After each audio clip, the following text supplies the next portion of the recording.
Oiê, bem-vindos à websérie Toque Digital. Aqui é Papo Reto de professor para professor. E hoje, Samara, um assunto que a gente anda explorando aí o tempo inteiro. Qual é?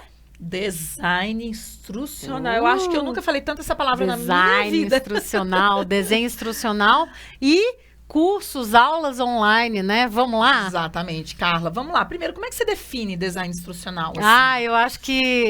sua definição, não precisa ser a de nenhum Eu acho pesquisador. que a minha definição é a gente ter as estratégias, as plataformas e os objetivos de aprendizagem claros para experiências de aprendizagens incríveis no ambiente online. Sensacional. É muito parecido com o que eu penso.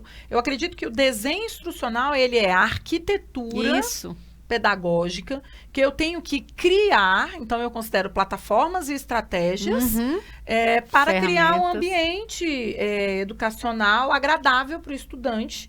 E isso vale para o presencial e para o online, né? Porque dentro do presencial a gente também fazia design instrucional. Agora no online ele veio muito forte, porque a gente precisa discutir a experiência do usuário dentro das plataformas, Carla. E eu nunca vou me esquecer que no início disso tudo, né? Há mais de um ano atrás, a gente tinha uma preocupação tão grande em migrar para o online que não se pensou em design instrucional no começo. E aí eu me lembro que onde eu trabalhava, cada professor pode organizar o seu espaço do jeito que ele achava que tinha que ser. Nossa, foi uma loucura. Porque tinha professor que só colocava slide, tinha professor que colocou slide com PDF, tinha professor que colocou só o vídeo gravado com um comando embaixo para o aluno fazer uma atividade. Então, assim, isso criou um desconforto pedagógico, tá, gente? Não é que tá errado, cria um desconforto pedagógico, porque os alunos começam a se perder, eles não sabem onde encontrar a coisa. Então, aí depois foi feito um trabalho com a tecnologia educacional, os designers instrucionais, de estruturar essa plataforma para que o aluno conseguisse encontrar as atividades quando ele buscasse, né? Eu acho que é bem isso, essa questão da arquitetura pedagógica, né? Então, quer dizer, o desenho instrucional, ele pressupõe que você vai criar uma arquitetura pedagógica que vai fazer sentido, tanto a plataforma que você usa, as estratégias e as ferramentas, com uma visão no usuário. E é isso que o desenho instrucional tem evoluído, sabe, Samara? Eu não sei, você fez EJA aí, você trabalhou aí com EJA, vocês criaram, né, a escola lá online e tudo mais. O desenho instrucional, ele também é usado no presencial e tudo mais, mas ele é uma profissão, inclusive, você tem o designer instrucional, que vem muito, consultores e tudo mais, que vem muito dessa questão do online, né? É muito presente, além quando você está criando material pedagógico físico, né? Também. Essa foi uma das grandes preocupações, Carla, quando a gente foi desenhar uma educação à distância para jovens e adultos, porque ela tinha que ser, além de acessível de forma rápida, fácil para o usuário entender. Então, por exemplo, até o logotipo, assim, onde é que eu pego informações? Até o bonequinho de informações, ele foi pensado para toda vez que o estudante bater o olho, ele saber que ali tem uma informação. Então, até essa construção visual, que é uma coisa que a gente não se preocupa muito no presencial, porque se o aluno tem dúvida, eu vou lá e explico para ele de novo, ou escrevo no quadro o recado. Mas na plataforma, ele tem que saber onde é que estão os avisos, onde é que estão as tarefas, onde é que estão onde é que está o fórum, né? Onde é que vai ter discussão. Então, eu me lembro que teve uma preocupação, assim, até com a diagramação dos bonequinhos, para que ficasse claro para quem estava lá do outro lado onde é que as informações estariam.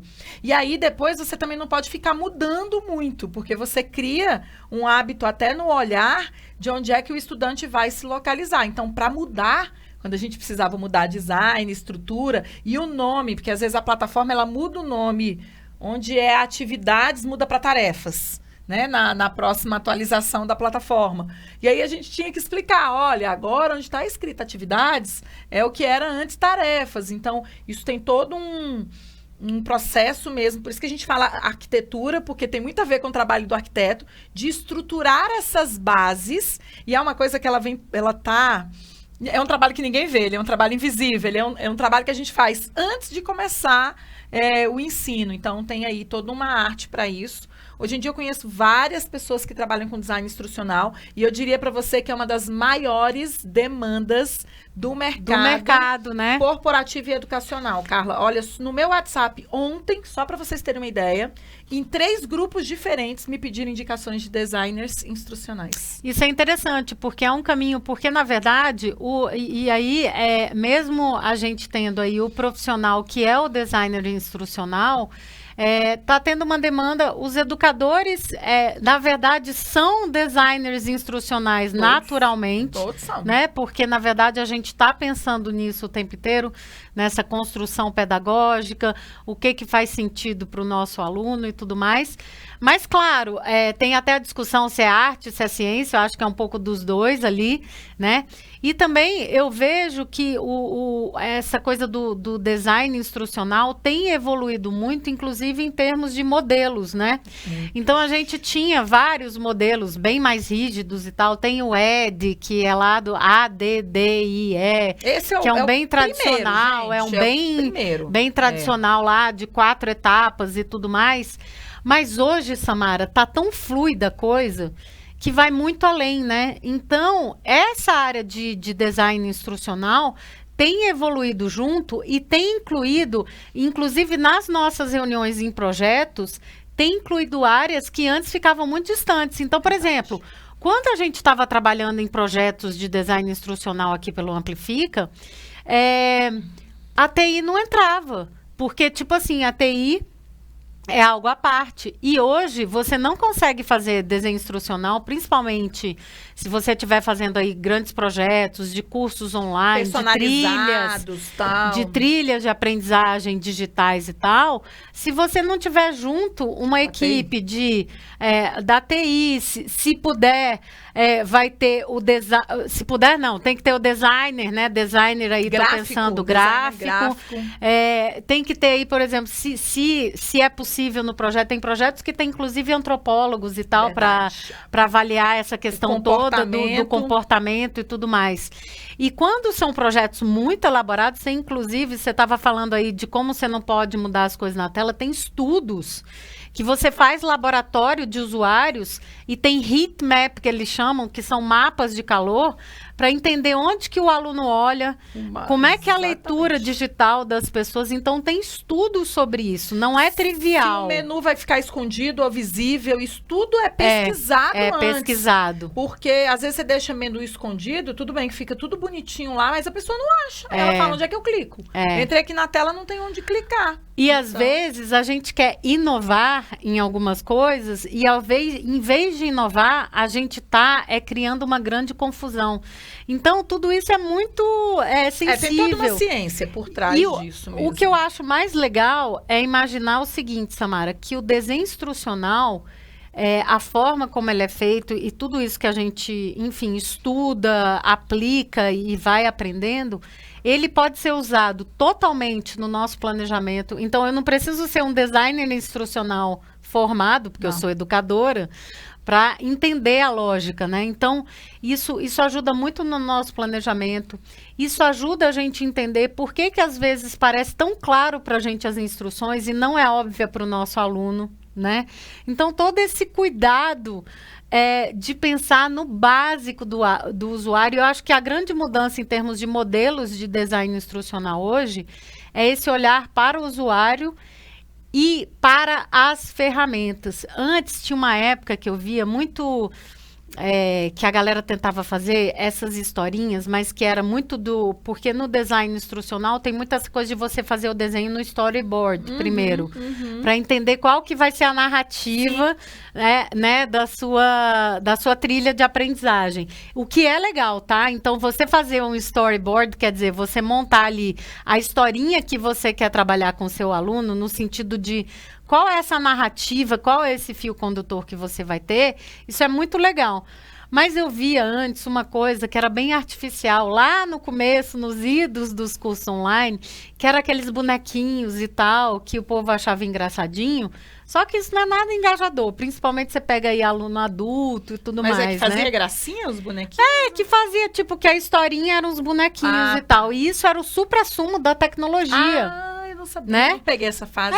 Muito do Articulate, né? Desses programas, desses grandes programas, eram assim. Infantilizado. Infantilizado para dar as instruções e tal. E isso era tipo high-tech total e tal. Hoje eu vejo no desenho instrucional uma busca cada vez mais para a gente se aproximar do que é real, do que é autêntico. Isso é bem interessante. Legal. Então, assim, por exemplo, as experiências imersivas que hoje a gente tenta trazer e tudo mais. Por que a gente tenta trazer realidade aumentada, realidade virtual? Porque a gente quer cada vez mais se aproximar do mundo do nosso presencial, aluno. Do mundo real, do mundo conectado que ele está agora. É bem interessante, é bem interessante. Muito legal. Eu acho assim que quando a gente pensa como designers instrucionais, a gente, enquanto educador, passa a ter uma visão do todo, né? Então, assim, mesmo que você nunca tenha feito um curso de designer instrucional, é uma leitura que eu super recomendo. É só pesquisar na internet aí. Desenho instrucional, vocês vão achar, assim, inúmeros textos e artigos e cursos, inclusive, de design instrucional, que eu acho é um olhar muito interessante, porque para gente que já é educador, para você que já desenhou o fluxo de uma aula, faz muito sentido o que está estruturado no design instrucional. Eu, por exemplo, eu não sabia que tinha. Se você me perguntasse o que um designer instrucional faz há 10 anos, eu ia falar, ele dá aula, porque instrucional isso é alguma coisa de aula. Mas não é. É um profissional então, que é treinado para pensar nessa arquitetura pedagógica. Exatamente, estruturar essa arquitetura pedagógica para apoiar os criadores de conteúdo e os educadores no desenvolvimento de uma EAD, ou de um curso, ou de uma disciplina, né? É muito interessante isso. Então, eu acho que vale a gente, enquanto educador, se debruçar um pouco nesse mundo agora. Primeiro que ele é um mundo muito amplo para gente que é educador. E segundo que tem muitas estratégias que fazem sentido a gente pensar que de vez em quando...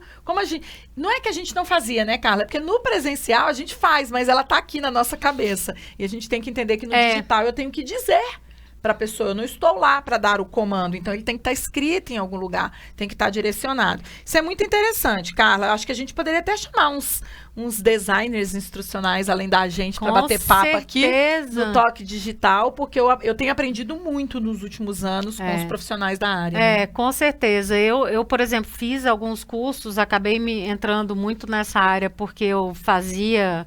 Enfim, eu construía... ano passado para cá, quantas arquiteturas pedagógicas e designers instrucionais você fez? Vários, começando do arcabouço, e eu acho que é isso que é bem interessante, assim, que foi mudando muito, né, de quando eu comecei a trabalhar com design instrucional e hoje, assim, eu acho que tem essa visão de que mais do que ter um modelo fixo, a gente tem que pensar num modelo que atenda a um projeto específico. E isso tem feito toda a diferença em como a gente tem construído esses modelos, né, Samara? Para todos os projetos que a gente tem feito aí de construção de material para o digital, de trilhas de aprendizagem para o digital, a gente cria algo muito customizado para aquele projeto, para aquele público, para aquele usuário específico. Exatamente. E é um olhar que antes...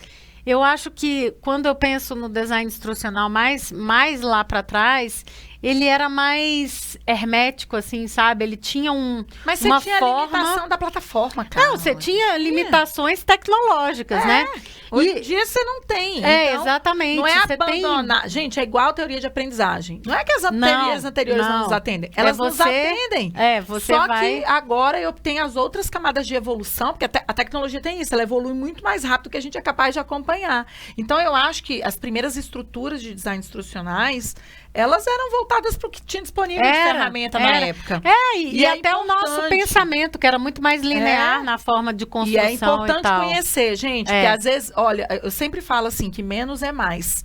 Se você não souber nada de design instrucional e usar um modelo clássico, já vai funcionar de alguma forma. Porque esse modelo já foi utilizado. Agora, é claro que com a evolução tecnológica, se a gente pode personalizar, isso vai fazer muita diferença. Faz, né? Porque você tem muita opção. Mas não tem problema começar do básico e depois ir evoluindo o seu avatar. Né? Digamos você assim. Tem muitas... Eu acho que faz sentido a gente olhar para a estrutura. Você tem muitas possibilidades de caminhos, né, aí. Você ia falar alguma coisa.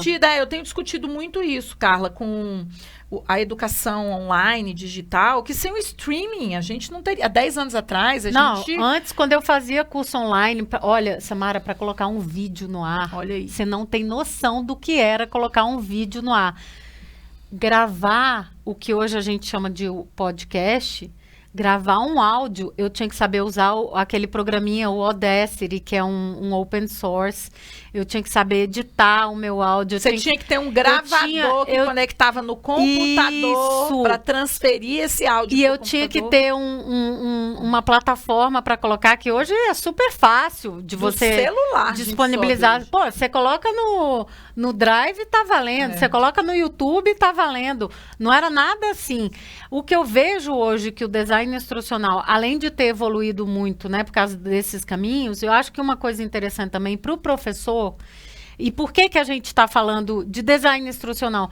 Porque faz mais sentido do que nunca o professor saber mais do que nunca sobre isso, porque agora a gente está, sim, criando trilhas que mesclam muito o físico com o digital, com o online. Isso não vai acabar. Isso não vai acabar. Então, cada vez mais, o professor vai ter, sim, que saber dessa área. E aí, o design instrucional, ele é um pouquinho mais amplo e ele traz mais insumos e ferramentas e estratégias para a gente do que como a gente foi treinado e capacitado com um planejamento de aula. Ele traz uma visão mais sistêmica do que é o aprendizado, de como a gente aprende, né? E quais esses caminhos que a gente pode seguir. Então, por exemplo, você está falando, vamos manter um modelo simples. Um modelo simples de design instrucional é o ADDIE, né? ADDIE. Isso. Cara, são 4 etapas. Só 4. Se você começa a pensar nessas 4 etapas, tá valendo. Poxa, agora eu já entendi, mas está faltando elementos. Vai para Ganhê. Ganhê são 9.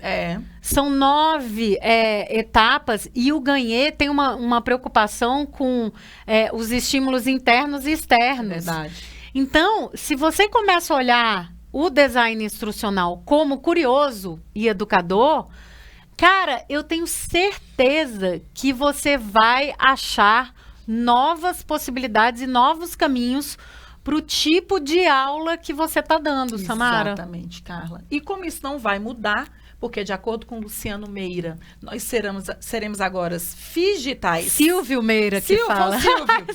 Silvio Meira. Eles os dois, né? São os irmãos Meira. O Silvio Meira falou que nós seremos digitais. Então, se a gente vai ser uma mistura de físico com o digital, a plataforma, professor, ela não vai sair da educação. E para trabalhar com plataforma, a gente tem que, pelo menos, pensar como um designer instrucional. Você não precisa ser um designer instrucional, mas você tem que pensar como um designer instrucional. Então, isso é um repertório pedagógico importante para o educador, e é por isso que a gente está falando disso aqui, porque isso é um repertório importante para o educador da nova era, e a gente vai passar bastante tempo aí só evoluindo agora dentro do design instrucional, né, Carla? É isso. Muito legal. Se você curtiu o vídeo, compartilhe com os amigos, né? O link está aqui e a gente se encontra no próximo. Dá uma curtida e vem com a gente, que a gente está aqui pertinho de você. Tchau, tchau.